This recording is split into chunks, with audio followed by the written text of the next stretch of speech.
Qu'est-ce qu'affirment les chrétiens lorsqu'ils donnent à Jésus le titre messianique de Christ? Soit nous élaborons nous-mêmes l'affirmation, soit nous reprenons une réponse déjà formulée par la réflexion théologique, soit nous nous tournons vers l'énoncé autorisé dans les enseignements.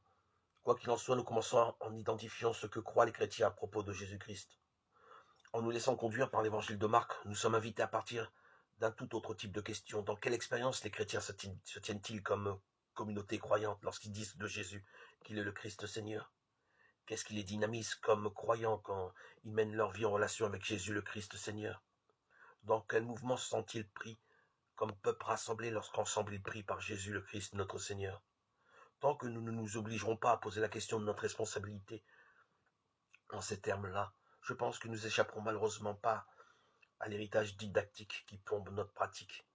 L'évangile de Marc nous fait prendre conscience de ce changement de posture à propos de l'évangile de Jésus-Christ. Marc 1.1. Mais on peut évidemment l'élargir à d'autres éléments structurels de la foi.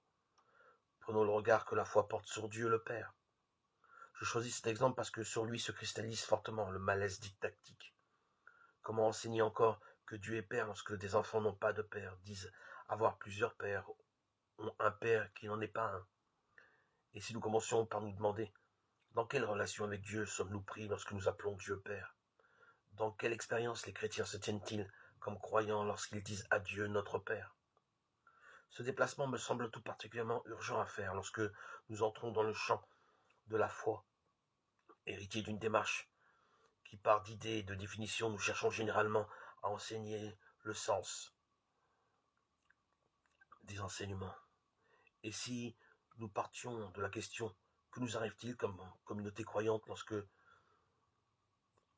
nous célébrons un sacrement, dans l'expérience de quel don bienfaisant nous plonge la célébration de ce sacrement, tel que le baptême?